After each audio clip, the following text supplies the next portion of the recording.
All right, today is July 9th, 2019. My name is Jason Higgins. I'm a Ph.D. candidate in American History at the University of Massachusetts in Amherst.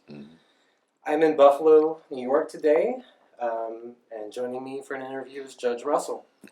Judge Russell, I want to thank you for inviting me and for your willingness to share your experiences with me. Well, thank you. Great. Glad to be here. And do I have permission to record this interview? Yes, you do. Great. And when and where were you born? Buffalo, New York. And when and where? And where? You mean the actual date of birth? You don't have to say the date of birth. Okay. Here, I was born here in Buffalo, New York. Okay. And did you ever serve in the military? No, sir. Okay. And so let's just jump right in. I usually, ask about your childhood, but let's just jump right in. Yeah, jump right in. Why did you establish the first veteran treatment court? Well, part of my background is here in the city of Buffalo. I've been in Buffalo City Court, was elected first in 1991. So in January of 1992, began my term as a sitting judge. In 1995, I started the drug treatment court here. Still preside over drug treatment court. And then in 2002, started the mental health treatment court here in Buffalo, which I still preside over. So it was in late 2006, was presiding in the mental health treatment court, and there was a individual that was linked to one of our community treatment providers. This individual, we have what we call a case conference. Like later today, we're going to be doing a case conference, and at the case conference, you have representatives from the different entities in the criminal justice, representative from prosecution, defense counsel, from the treatment agencies, and so forth, and the court coordinators, including the judge.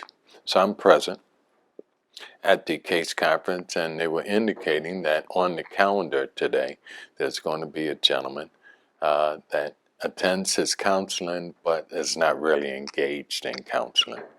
He's physically present, but doesn't engage with the therapist on one-on-one counseling. And in group counseling, he's physically present, but doesn't really participate or engage. They also indicated to me that this person is a Vietnam veteran. Then they don't think that they're making headway. So we now move forward to where we're in the courtroom setting. The case is called, and this particular individual that they were discussing with me earlier at the case conference, this Vietnam veteran, case is called. He approaches where we have like a little podium area where the participants stand. So he's there in a slump posture. He's not making eye contact with me. His eyes is lowered to the floor, the carpet on the floor. And I engage him in conversation. And what I do is I state to him, I have a report here that you're attending your counseling appointment. I'm like, I'm very happy and pleased about that you're going to counseling. That's a good thing. But they don't think that they're making much headway. They don't think that you're really engaged. And I said, what's going on? Why do you think that is? And his response was merely like a grunt sound. He was like, huh. I'm like, okay. And my project director at this time, who was in the courtroom, his name is Hank Porowski, and Hank Marine served in and Jack O'Connor was in the courtroom. He's with our county government, and he was just sitting there observing. Jack, I knew from our relations that he served in the U.S. Army, 82nd Airborne, also in Vietnam. So I called both Hank and Jack to the bench, and I said, would you go out in the hallway and talk to this guy and see what's going on? and then I'll recall it when you are done speaking. So they went out in the hallway. About 20 minutes later, I see them all re-enter the courtroom. I asked my court clerk to recall the case, recalled it, and the person, this veteran, is now standing in front of me at parade rest. He's standing erect. His hands are behind his back, and he looks directly at me, and I said, is there anything you would like to say or comment? He said, Judge, I'm going to try harder. And for me, to see someone who was barely responsive, standing at a slumped posture, now standing erect, looking at me eye to eye, and making that comment, I was totally floored by it. And I asked both Hank and Jack, who had asked to go out in the hallway and speak with this person, if they would stay after court so we can talk about this. They did stay after court, and my first reaction was, what the heck you do to this guy? I got a guy that's highly functioning. Now he's coming back, standing at a military posture and stating he's going to try harder. And they indicated to me that they talked about their commonality of service, that they also had served in Nam and where they were located, where he was located in country. And that kind of broke that initial, what I perceived as a barrier. And they also further indicated that they cared about him, the court cared about him, and just wanted him to do better. And from there, we began a dialogue in my chambers that is there something more we should be doing to help the men and women that we see that served in the military, to afford them the best opportunity of regaining stability back home. And Jack, after about a week or so, whatever, part of the evolution was, what if we set aside a day on my calendar where we see nothing but veterans? And I discussed that with Jack, and Jack at that time sat on our local VA hospital advisory board. And Jack said, if you're serious about doing something like this, I'm going to see if I can get you invited to speak at our local VA hospital advisory board. I said, okay. And he did. And the shortened version is that I attended an advisory board meeting, which was chaired by the director of the VA hospital and members of the veterans community who was active in the VA hospital or active in their veteran service organizations. I spoke there and I indicated that we're thinking of potentially setting aside a calendar just for veterans to address veterans that have substance issues, dependencies, mental health issues, combination of both. And when I spoke to the advisory board, I indicated that I'm not sure if it's a good idea or a bad idea. And what did they think? And around the room, I have all these veterans raising their hands to ask me questions. Now, internally, I'm thinking, I don't know what the heck they're going to ask me about this because I got no clue yet, except for just a thought of what if we have these vets and address these underlying healthcare issues. Now, I had a clue to the extent of having presided over treatment courts for a number of years in both substance and mental health. But just exclusively for veterans, I wasn't sure what it should look like. The veterans around the room, each one said, when I would address them, they would say, Judge, if you're serious, I would like to volunteer. And consistently around the room. It wasn't a question of so much what it would look like, but I want to volunteer and help you. Were you surprised by that? Very much so. Usually, if I'm in a forum talking about a concept of doing something new, there's a zillion questions. What do you mean? Who you going to accept? Who you won't accept? What kind of cases? There wasn't one question with regards to that. Where do you think that willingness to help comes from? I think it's that commonality with respect to that journey in their service, having gone through basic training, having been trained not only in leadership but in working in a team, that discipline, that also realization that I've seen some of my comrades, some of my fellow veterans go through challenges in readjusting. For those that are no longer here, that feeling that I owe it to my fellow veterans to be able to extend a hand and see what I can do. And some may have had their own journey in readjusting and what it was like for them and what it could be like to be able to give back. And so we then began meeting monthly in over a year, working on what this would look like. We know a big major component would be the Department of Veteran Affairs. So, and as the director at that time of our local VA hospital, would he help us in designing what this court would look like? And I am grateful that the VA hospital director said they would be of help to us.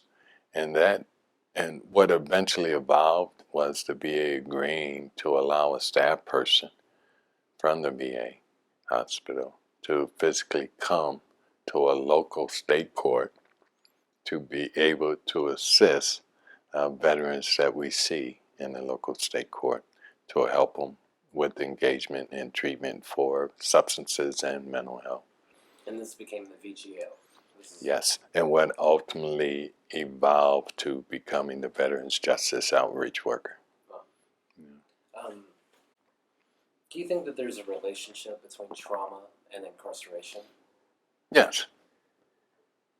Can you offer some examples that might give us a glimpse into why veterans end up in the criminal justice system? Well, I think for not being a clinician, I don't necessarily venture too much into that area, except that untreated trauma puts a person at greater risk to engaging in behavior that will intersect with the criminal justice system. So if a person doesn't address their underlying, whether it's trauma, they're at greater risk of doing potentially self-medicating through street substances, alcohol, which then create a greater risk of engaging in certain behaviors, which is, it could be related to drunken driving, it could be related to bar fights, it could be related to theft if all of a sudden you're losing your job, employment, things of that sort, and it begins to cycle out of control. And then unfortunately, if left untreated, more and more will be seen in criminal justice, and if left untreated once entering into criminal justice, unfortunately ending up in a jail or prison system. Do you think that there's a lesson that can be learned from the Veteran Treatment Court and applied to all treatment or to all court systems in the United States? Well, yes, and I think the lesson is began from drug treatment courts. And from drug treatment courts, and the first one that's accredited with starting the drug treatment court was in Miami, Florida in 1989. And from there, they've seen how treating people with underlying issues with regards to substance dependency, that if you address those, people get the treatment, that people can live a law-abiding, productive life. From drug treatment court, what eventually evolved was mental health treatment courts, dealing with people with serious and persistent mental health disease or disorders, and left untreated. And for some that need medication, without their medications, they're going to engage in certain behaviors that may enter them into the criminal justice system. And how you can at least begin to make an impact for those that are suffering from disease, to address the disease, to hopefully be redirected and become productive, contributing. Same for our men and women who serve. And some that serve, it becomes a challenge admitting that I have a problem and dealing with it in silence. And for some who deal with it in silence, unfortunately, we know about the considerable rate of suicide amongst some in our veteran community. We realize the numbers that we may see in criminal justice. We can make a difference. So, is this, I think part of the lessons in Veterans Treatment Court is for those that do not even have a Veterans Treatment Court to at least begin to identify veterans coming in their criminal court system so they can refer and get them the help. Because so often we did not in criminal justice ask the question. They may have asked it in prison, but prior to that time, the arrestees, have you ever served in the United States military, National Guard or Reserve? That wasn't a question typically asked. And so hopefully we're changing that paradigm, that more and more jurisdictions begin to ask those questions, begin to put it on their radar that we do have a veteran. Let's begin to kind of explore, are there underlying issues that potentially need to be addressed, that they potentially can get the help and maybe be once again productive, contributing to our society. What do you think the public should understand about veterans in the criminal justice system? What should they understand? Yeah, what do you think the public should know about the issues that lead to veterans in the criminal justice system? Well, I think, one, we should begin from the premise that for a man and women to volunteer in our, of course, the recent time it's all volunteer military, but even before those that were drafted, irrespective, to come into the military service and to take that oath that they would go anywhere in the world in defense of our country, to the point that they may even sacrifice their life or limbs, that some return home, maybe not in the same position when they first left home in the course of their service. There is a need for some to have assistance in order to effectively reintegrate back in society. And that we as a community, the public, society, I ask the question, don't we owe them that to be able to do what we can to best provide an opportunity for them to have restoration in their life? For veterans who graduate from the court, are their records expunged? It depends. Okay. For in the state of New York, and it's going to vary across states. Some states, like New York, we don't have what we call expungements. We'll have records sealed. So I guess you could say that some states have what we specifically call expungement statutes. Say in New York, we can dismiss a case and seal the file.